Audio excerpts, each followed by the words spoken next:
নমস্কার। আমি বর্তমানে রয়েছি একদম ভারতবর্ষের উত্তর-পূর্ব, নর্থ ইস্ট, যেখানে ৭টা বোন থাকে, যাকে আমরা ভালোবেসে বলি 7 সিস্টার্স। এখন কিছু কিছু জায়গায় দেখছি 7 সিস্টার্সের বদলে 8 সিস্টার্স লেখা হচ্ছে। আরেকটা বোন হয়েছে ওদের। ভালো, সবাই সুখে শান্তিতে থাকুক, ঘরকন্যা করুক, এটাই চাই আমরা। 7 বোন আর 8 বোনে কী বা তফাৎ? হোক, আরেকটা বোন হয়েছে, সেও মানুষ হোক, ভালো থাকুক। তো তাদের মধ্যেই একটা বোনের বাড়িতে আমি আছি। যার বাড়িতে আছি তার নাম ত্রিপুরা। ত্রিপুরার রাজধানী আগরতলা। সে আগরতলায় আছি আমি। এই নিয়ে এটা আমার দ্বিতীয় ত্রিপুরা ভিজিট। হিসেব করে দেখছিলাম পরশুদিনকে যে লাস্ট কবে আমি ত্রিপুরা এসছিলাম। দেখলাম যে একদম ক্যালেন্ডার ধরে ঠিক 30 বছর আগে আমি ত্রিপুরায় এসেছিলাম। সেটা একটা অন্য কারণে এসেছিলাম। তারপরে দীর্ঘ 30 বছরের গ্যাপ, আবার এসছি। আমি এসছি এখানে 25 তারিখ সকালে। সকালে না, দুপুরবেলার ফ্লাইট ছিল। সামান্য রাস্তা। ওঠা মাত্রই ক্যাপ্টেন সাহেব বললেন যে কেবিন ক্রু তোমরা তৈরি হয়ে নাও, নামবো। আমি সবে চায়ের ফ্লাস্কটা খুলে আমি একটু অল্প চা নিয়ে আসি, যেটা আটকাবে না সিকিউরিটিতে, সেইটুকুই। আর টুকটাক কিছু খাবার দাবার ছিল, সেগুলো খুলে সবে আমার সামনে টেবিলটা খুলে সাজিয়ে বসেছি। বললো নামবো, নেমে গেলাম। এত এত শর্ট ফ্লাইট, বাগডোগরার থেকেও শর্ট মনে হলো। যাই হোক, সেটা অন্য, সেই গল্প পরে বলবো। আপনারা সকলে জানেন যে ত্রিপুরা ভ্রমণ অনেকে আসেন, একটু কম সংখ্যায় এখানে ট্যুরিস্টের আগমন হয়, কিন্তু তবু আসেন অনেকে। যারা ইতিহাস ভালোবাসেন, প্রকৃতি ভালোবাসেন, তারা আসেন। কিন্তু সেই কতগুলো হাতে গোনা টুরিস্ট স্পট আছে, সেগুলোতেই লোক ঘোরাফেরা করেন। উজ্জয়ন্তা প্যালেস, নীরমহল, সিপাহীজলা, উদয়পুর, এই মধ্যেই মানুষ ঘোরাফেরা করে। আমার বরাবরের বদভ্যেস, লোকজন যেখানে যেখানে যায়, অর্থাৎ কিনা টুরিস্ট স্পট, আমি যাই না, যাব না। এবারের ভ্রমণে প্রত্যেকটা জায়গাতে আমার এরকম কিছু নিজস্ব আবিষ্কার থাকে। আমি সেটা নতুন জায়গা বলে দাবি করছি না। আমি এটুকুই বলতে চাই যে ট্যুরিস্ট প্লেস নয় সেগুলো, ঝট করে ট্যুরিস্টরা আসেন না। সেই রকমই একটা জায়গায় বর্তমানে রয়েছি। আজ সকালে এসেছি সেখানে। ভালোই লাগবে শুনে, আর আরও ভালো লাগবে দেখে। ত্রিপুরাতে 4-5টা চা বাগান আছে, যেটা খুব কমই মানে ফেমাস, লোকে জানে না অতটা। তার মধ্যে সবথেকে সুন্দর চা বাগান, সুন্দর বলতে আমি চা বাগানের রূপের কথা বলছি, স্বাদের কথা নয়। এখানকার চাও আমি খাইনি, আর অন্য 4-5টা বাগানের চাও আমি খাইনি, অতএব বিচার করার কোনো অধিকারই আমার নেই। আমি বলতে চাইছি যে এই 4-5টা চা বাগানের মধ্যে সবথেকে সুন্দর যে চা বাগানটা, সেটা হচ্ছে দুর্গাবাড়ি চা বাগান, দুর্গাবাড়ি টি এস্টেট। আর আমি বর্তমানে রয়েছি দুর্গাবাড়ি টি এস্টেটের মধ্যে। অপূর্ব সুন্দর। ছবি তুলে সেটাকে আপলোড করলেই সঙ্গে সঙ্গে আমার স্টুডেন্টদের মধ্যে বেশ কয়েকজন বলবে, সে কি স্যার, আপনি তো বললেন ত্রিপুরায় যাচ্ছেন, আপনি দার্জিলিং চলে গেলেন। ভুল হবেই, কারণ একেবারে সেম সেম দৃশ্য, সেই সেমভাবেই চা বাগান নেমে গেছে। কারণ চা বাগান আমরা সবাই জানি ওটা ধাপ চাষ করতে হয়, তো সেভাবেই দেখতে যেহেতু সব চা বাগানগুলো একই লাগে, সিকিমের চা বাগান সব একই লাগে, কিন্তু এটা ভীষণ সুন্দর দেখতে। প্রথমে আপনাদের আমি যেখানটায় দাঁড়িয়ে আছি ঠিক তার পেছনেই হচ্ছে এই প্রসেসিং ইউনিটটা। আমি ক্যামেরাটা ঘুরিয়ে দিই। কেন্দ্রীয় চা প্রক্রিয়াকরণ কারখানা, central T processing factory, a unit of Tripura T development corporation limited, TTDC limited. ঠিক আছে, ওই দেয়ালে বড় করে লেখা রয়েছে সবুজ দিয়ে, TTDC LTD লিমিটেড। এর ভেতরে প্রক্রিয়াকরণ হয়, আপনারা সবাই জানেন। এইবার আসল দিকটা দেখাই আপনাদের, দেখুন।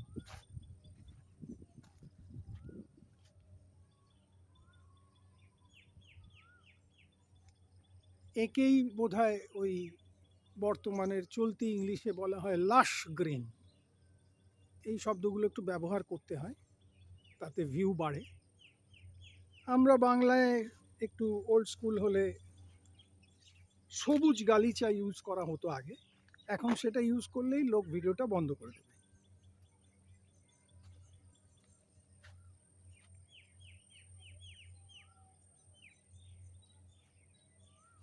এখান দিয়ে একটা খুব সুন্দর রাস্তা নেমে গেছে নিচের দিকে, দেখতে পাচ্ছেন আপনারা। এরকম অনেক ভিডিও আমার সিকিমে আছে, এরকম সব রাস্তাগুলো নিচের দিকে নেমে গেছে। সিকিমে এই রাস্তাটা অন্যভাবে ব্যবহার হয়, এখানে একটা শর্টকাট হিসেবে ব্যবহার হয়েছে। এখান দিয়ে নেমে গিয়ে, আর ওই দেখুন ওইখান থেকে একটু জুম করি, ওইখান থেকে একটা আলের মতো পথ নেমে গেছে, দেখুন ওই যে এই পথটা দিয়ে এইখান থেকে একদম ওই পাড়ে চলে যাওয়া যাচ্ছে। আমি কিছুক্ষণ আগে লোকজনকে যেতে দেখেছি। আর এইখানে একটা মানে সমতল একটা মাঠ মতো একটা গ্রাউন্ড তৈরি হয়েছে, একেবারে সত্যিকারেরই সবুজ, মানে কার্পেট বেছানো মনে হচ্ছে। আর চারপাশটাই ওপাশে গাছে একটা দারুণ পাখি দেখতে পেলাম, এক ঝলক একটা হলুদের ঝলকানি এলো, কি পাখি জানি না। চারিদিকটাই চাল। আমরা একটু হাঁটি, রাস্তাটা একেবারে রূপকথার গল্পের মতোই। এদিকে চলে গেছে, আবার এদিক থেকে এদিকটায় চলে গেছে। আমরা একটু এই রাস্তাটা দিয়ে হাঁটি।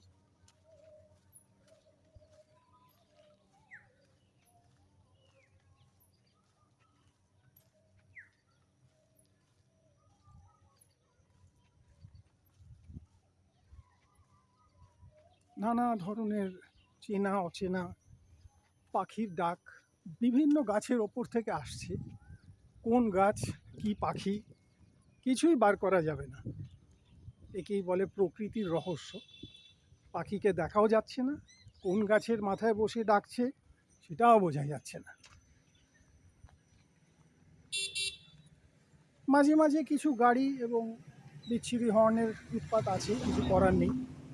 এ তো আর মিজোরাম নয় যে আক্ষরিক অর্থে নো হংকিং স্টেট বলতে যা বোঝায় শিক্ষিত মানুষজনেরা বাস করে, সেটা আমি অন্য জায়গাতেও দেখিনি। ভারতবর্ষ পৃথিবীর বহু দেশে আমি দেখি, এতটা আমি সত্যিই দেখিনি কোথাও। একটা প্লেন যাচ্ছে,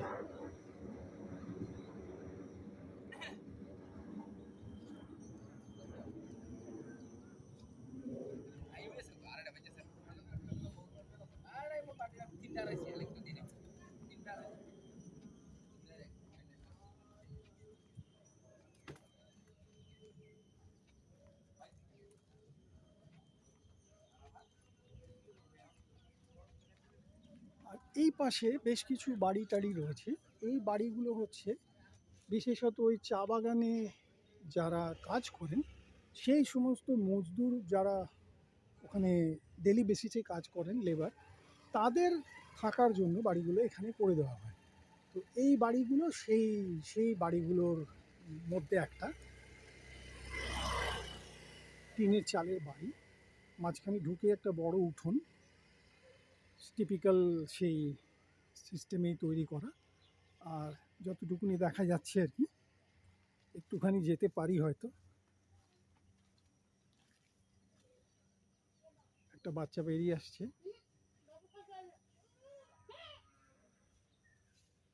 এরকম একটা পরিবেশের মধ্যে থাকতে পারা বেশ অন্য রকমের ব্যাপার।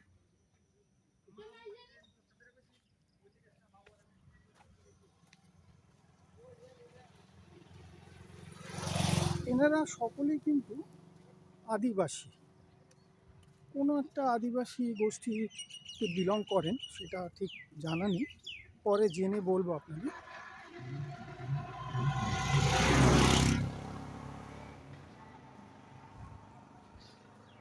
ত্রিপুরাতে মূলত বাংলা ভাষাই চলে, কারণ এরা বাঙালি, ত্রিপুরার সবাই অধিবাসীরা বাঙালি। আরেকটা ভাষা এবং আরেকটা জাতি আছে, তারাও সমানভাবেই ত্রিপুরাতে বাস করেন এবং তারা নিজেদের ভাষা সগর্বে ব্যবহার করেন। সেই ভাষার নাম হচ্ছে ককবরক ভাষা। অসম্ভব কঠিন, কিন্তু সরকারি তরফে সব জায়গাতেই ককবরক ভাষা কিন্তু রেকগনাইজড। সমস্ত সাইনবোর্ড সব কিছু সবই ককবরক ভাষায় লেখা থাকে, বাংলায় লেখা থাকবে, ইংলিশে লেখা থাকবে, আর ককবরক ভাষায় লেখা থাকবে। ককবরক ভীষণ কঠিন ভাষা, অনেক চেষ্টা করেও 2-3টে কথার বেশি কিছুই উদ্ধার করতে পারিনি, শিখতে পারিনি। আমার ভাষার প্রতি একটা খুবই ইন্টারেস্ট আছে বরাবরই, ছোট থেকে। কিন্তু কিছু কিছু ভাষা আছে, তার মধ্যে বিশেষ করে আমাদের দক্ষিণ ভারতীয় যে ভাষাগুলো এত কঠিন, ওগুলো খুব একটা কিছুই মানে কায়দা করতে পারিনি। এমনি 5-6টা ভাষাতে আমি কথা বলতে পারি আর বুঝতে পারি আরও অনেকগুলো, কিন্তু ককবরক ভাষা খুবই কঠিন। এই ধরনের পাহাড়ি অথবা এই আদিবাসী যে ধরনের মানে ভাষাগুলো হয় আমি দেখেছি, নেপালি বাদ দিয়ে বাকিগুলো কিন্তু খুবই কঠিন। কিছু আন্দাজ করাও যায় না যে অ্যাকচুয়ালি কী বিষয়ে কথা হচ্ছে, সেটাও আন্দাজ করা যায় না, এতটাই কঠিন আর কি।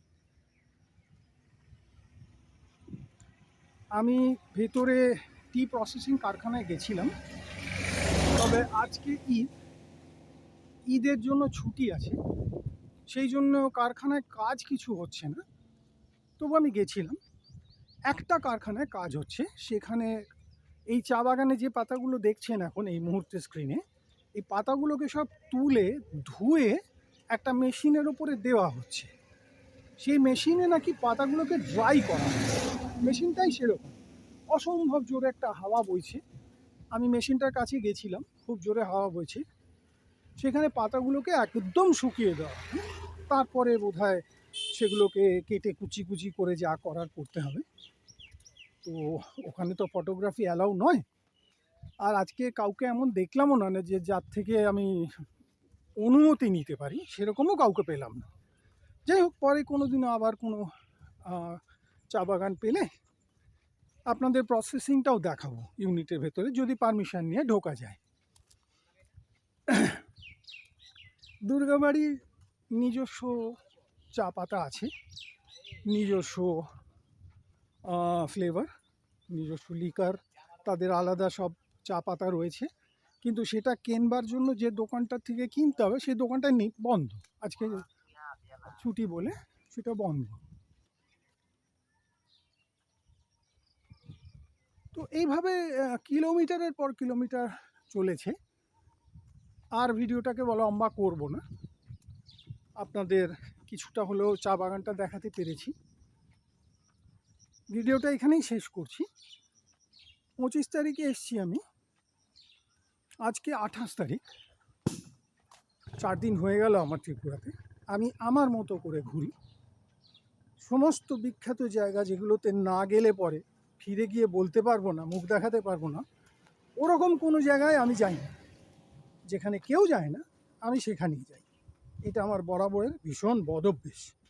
এখানেও সেরকমই চলছে ব্যাপারটা, কারণ কোনো স্থাপত্য, নামকরা জায়গা, মিউজিয়াম, টিকিট কেটে ঢোকা, এই অবজারভেটরির ওপরে ওঠা, সেই ছাতে ওঠা, সেখান থেকে বারান্দা থেকে নিচে ছবি তোলা, নিজের সেলফি তোলা, এগুলোর মধ্যে আমি খুব একটা কোনো অর্থ খুঁজে পাই না দুর্ভাগ্যবশত। আমার কাছে মানুষের সঙ্গে ইন্টারাকশানটা অনেক বেশি জরুরি, লোকাল মানুষ। এখানে সেটা ভীষণ রকমভাবেই হচ্ছে, ঠিক আমার মনের মতো করে আমি ঘুরতে পারছি, মানুষের সঙ্গে ইন্টারাক্ট করতে পারছি, লোকাল লোক, লোকাল ভাষা, সব কিছুই এখানে হচ্ছে। লোকজন খুবই ভালো, সবসময় উইথ আ স্মাইলিং ফেস, আর সাহায্য করতে একেবারেই এক পায়ে খা। যে কোনো রকম কিছু দরকার হলে পরে সঙ্গে সঙ্গেই তারা সাহায্যের হাত বাড়িয়ে দিচ্ছেন এবং সাহায্য করছেন যা যেটুকু দরকার। সেটা ঠিকানা জিজ্ঞেস করা হতে পারে, সেটা অন্য যে কোনো কিছুই হতে পারে। ত্রিপুরার মানুষকে আগের বারও, আজ থেকে 30 বছর আগেও আমার ভালো লেগেছিল খুবই।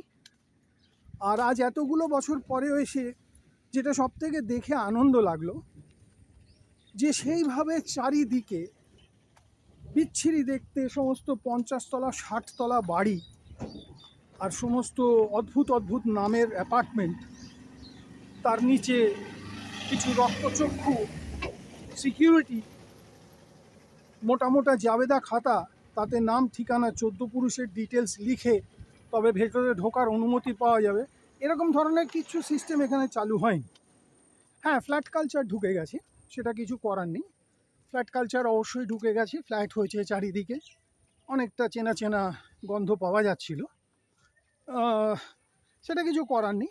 স্থানাভাবে আলাদা আলাদা সিঙ্গেল বাড়ি তো করা যাচ্ছে না জনসংখ্যার চাপে, সেই জন্য একটা জমির ওপরে লম্বা বাড়ি তুলে দিতে হচ্ছে, সেটা অন্য কথা, সে তর্কে আমরা যাব না, আমাদের নিয়ে মাথা ঘামিয়ে লাভ নেই। কিন্তু যেটা সব থেকে ভালো লাগলো, শখটা কিন্তু নষ্ট হয়নি। ওইভাবে অত হাউজিং কমপ্লেক্স, অত কিছু বড় বড় বাড়ি ওরম করে নষ্ট করা হয়নি শহরটাকে। আর দ্বিতীয় সব থেকে আনন্দের কথা, মানুষজনের মধ্যে কিন্তু বিরাট কিছু পরিবর্তন দেখলাম না। মানুষজন একই রকম আছেন, ওই রকমই হাসি মুখের মানুষজন রয়েছেন, ওই রকমই ভালো লোকজনকেই পেলাম, সবসময় পাচ্ছি এখন। তো বড় বড় মিউজিয়ামে গিয়ে টিকিট কেটে ঢোকার থেকে আমার কাছে যেটা বেশি ইন্টারেস্টিং, এই মানুষদের সঙ্গে, লোকাল লোকেদের সঙ্গে লোকাল বাসে, লোকাল অটোতে চেপে, কাঠের বেঞ্চি পাতা আছে সেরকম চায়ের দোকানে চা খেয়ে তবে কিন্তু আমার ভ্রমণটা সম্পূর্ণ হয়। সেটা এবারেও হচ্ছে।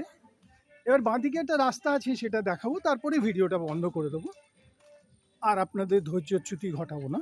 এই দেখুন, এখান দিয়ে একটা সুন্দর রাস্তা নেমে গেছে নিচের দিকে।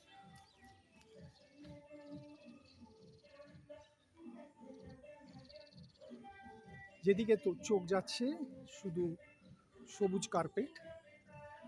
মাফ করবেন, লাস্ট স্ক্রিনটা ব্যবহার করতে পারলাম না। সবুজ গালিচাটা যেন অনেক বেশি অ্যাপ্রোপ্রিয়েট বলে মনে হয়। ঠিক আছে, আবার এরপরে অন্য কোনো ভিডিওতে দেখা হচ্ছে। আছি এখানে আরও 4-5 দিন।